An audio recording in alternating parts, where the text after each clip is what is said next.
불 끄고 누웠는데 머릿속이 꺼지지 않아요. 낮에 했던 말 하나가 자꾸 돌아와요. 별것 아닌 말이었어요. 아무도 신경 안 썼을 거예요. 근데 그 한마디가 이불 속에서 자꾸 커져요. 왜 그렇게 말했을까? 다르게 말했으면 어땠을까? 상대는 어떻게 생각했을까? 뒤척이다 시계를 보면 새벽 2시예요. 끝난 일이 머릿속에서 계속 울리는 건 당신이 놓지 못하는 게 아니에요. 뇌가 아직 울리고 있는 거예요. 왜 하필 그 말이 자꾸 떠오르는지, 왜 밤만 되면 낮의 장면이 되감게 되는지, 왜 잊으려고 할수록 더 선명해지는지. 빈 방에서 소리를 지르면 그 소리가 벽에 부딪혀 한참을 울리잖아요. 원래 소리는 끝났는데 아직 남아있는 그 울림을 과학에서는 잔향이라고 불러요. 놀랍게도 당신 뇌 안에서도 정확히 같은 일이 벌어지고 있어요.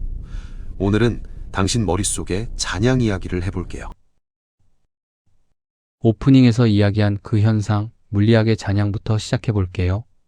방 안에서 손뼉을 한번 치면 파동이 벽에 부딪히고 천장에 부딪히고 바닥에 부딪혀요. 반사된 파동들이 서로 뒤섞이면서 원래 박수가 끝난 뒤에도 공간 안에 울림이 남아있는 거예요. 과학자들은 이 현상이 완전히 사라지기까지 걸리는 시간을 잔향 시간이라고 측정해요.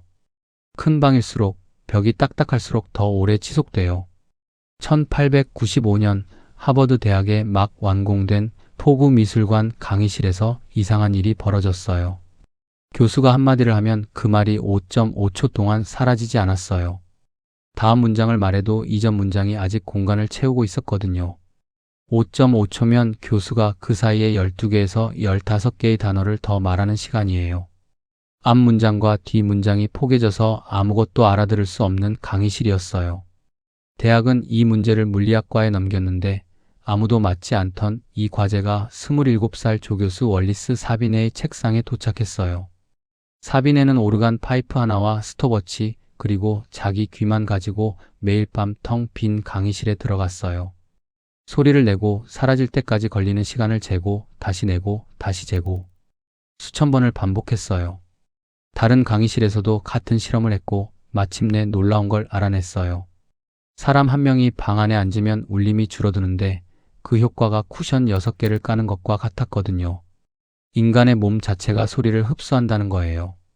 사비네는 3년간의 실험 끝에 1898년 공간의 크기와 흡음 재질만으로 잔향 시간을 정확히 계산하는 공식을 만들어냈어요.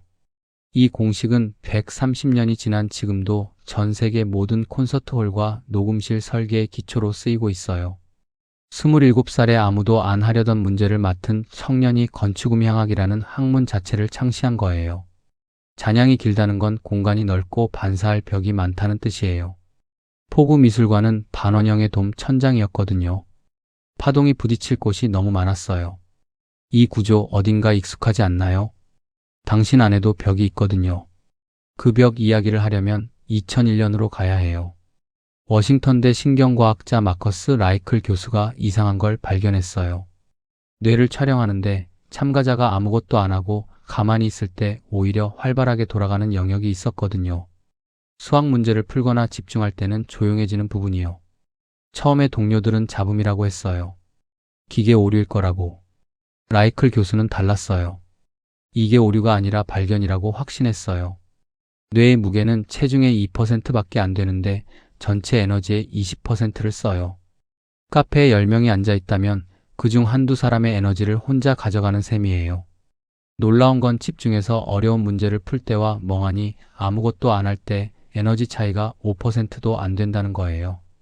쉬고 있는 것처럼 보일 때도 거의 풀가동 상태에서 무언가를 하고 있었어요. 라이클 교수는 이 영역에 디폴트 모드 네트워크라는 이름을 붙였어요. 항상 켜져 있는 배경 프로그램이라는 뜻이에요. 이 네트워크가 하는 일은 과거를 재생하고 미래를 시뮬레이션하고 나라는 사람을 점검하는 거예요. 오늘 있었던 대화를 되감기하고 내일 있을 상황을 미리 그려보고 그 안에서 내가 어떻게 보였는지를 훑어보는 거예요. 느끼셨을 거예요. 이게 바로 밤마다 당신 안에서 벌어지는 일이에요. 끝난 대화가 다시 재생되고 보냈던 메시지를 다시 읽어보고 그때 왜 그랬는지 수백 번째 복귀하는 것. 빈 방에서 파동이 벽에 부딪혀 계속 남아있는 것처럼 외부 자극이 사라진 밤에 이 네트워크가 전면에 나서면서 끝난 기억이 신경망 안에서 계속 반사돼요. 물리학에서는 잔향이라 부르고 신경과학에서는 반추라고 불러요. 이름만 다를 뿐 끝난 자극이 시스템 안에서 반사되며 지속되는 원리는 같아요. 당신은 어떤가요? 밤에 불을 끄면 어떤 장면이 가장 먼저 돌아오나요? 혹시 지금 떠올릴 수 있나요? 207명의 성인을 대상으로 한 연구에서 반추의 가장 흔한 대상을 조사했어요. 1위는 대인관계와 대화, 사회적 상황이었어요. 4명 중 1명이 누군가와 나눈 말을 밤에 반복 재생하고 있었고 2위는 과거의 실수와 부정적 경험이었어요. 가장 심한 시간대는 밤, 불을 끄고 이불 속에 들어간 바로 그 시간이고요. 낮에는 바깥 자극이 많잖아요. 1. 사람, 화면. 그것들이 여운을 덮어줘요. 음향학에서 흡음재가 반향을 줄이듯이요. 밤이 되면 그 흡음재가 전부 사라져요. 텅 빈 콘크리트 방처럼 반사할 벽만 남는 거예요. 가장 중요한 건 아직 말 안 했어요. 사비네가 발견한 건 울림을 없애는 법이 아니었어요. 조절하는 법이었어요. 좋은 강의실의 잔향 시간은 1초 미만이에요. 근데 좋은 콘서트홀의 잔향 시간은 2초에서 2.25초예요. 너무 짧으면 연주가 메마르게 들려요. 생명력이 없어요. 적당한 울림이 있어야 선율의 깊이가 생기고 감정이 실리고 공간 자체가 살아있는 것처럼 느껴지거든요. 울림은 적이 아니었어요. 당신 안의 반추도 마찬가지예요. 2020년 약 6,000명의 성인을 추적한 연구에서 끝난 일을 반복적으로 떠올리는 건 우울 증상의 위험을 높이기도 하지만 경험을 정리하고 자기 자신을 이해하는 과정이기도 하다는 걸 확인했어요. 디폴트 모드 네트워크의 핵심 기능은 자기 참조적 사고예요.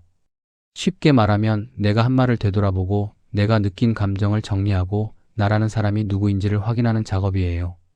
이 기능이 완전히 사라지면 어떻게 될까요? 세상에 무반향실이라는 곳이 있어요. 벽과 천장과 바닥이 전부 흡음재로 덮여서 잔향 시간이 거의 0에 가까운 방이에요. 이 방에 들어가면 대부분의 사람이 몇 분 안에 극심한 불안을 느껴요. 자기 심장 박동과 피가 흐르는 소리만 들리거든요. 반사가 전혀 없는 공간은 인간이 견딜 수 있는 곳이 아니에요. 아무것도 되돌아보지 않는 마음도 같아요. 돌아보는 게 없으면 자기 자신을 잃어버리거든요. 포구 미술관의 문제는 울림 자체가 아니라 너무 오래 울렸다는 거예요. 사비네는 파동을 없앤 게 아니라 적절한 길이로 줄인 거예요. 당신 안의 대울림도 같아요.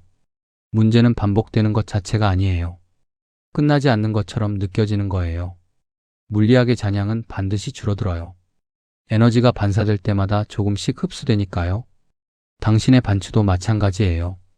지금은 크게 되돌아오고 있지만 반사될 때마다 조금씩 줄어들어요. 사라지는 게 아니라 적절한 크기로 내려오는 거예요. 밤마다 머릿속이 시끄러운 당신에게 하고 싶은 말이 있어요. 당신이 예민한 게 아니에요. 당신 안이 넓고 반사할 벽이 많은 거예요. 좋은 콘서트 홀처럼요. 그 대울림이 당신을 괴롭히기도 하지만 동시에 당신이 느끼는 감정의 깊이를 만들어주고 있어요. 그게 잔향이에요. 혹시 이 영상을 밤에 이불 속에서 보고 있다면 지금 안에서 반복되고 있는 게 뭔지 댓글로 적어보세요. 적는 것만으로도 크기가 작아지거든요. 오늘 밤 불을 끄고 또 그 장면이 돌아오면 싸우지 마세요. 조용히 한마디만 해보세요. 아, 아직 울리고 있구나. 그 한마디가 흡음재가 돼줄 거예요. 잔향은 당신이 약해서 생기는 게 아니에요. 당신 안에 울릴 만한 깊이가 있어서 생기는 거예요. 다음에도 당신 안의 우주 이야기를 가지고 올게요. 좋아요와 구독, 그게 이 울림을 이어가는 힘이에요.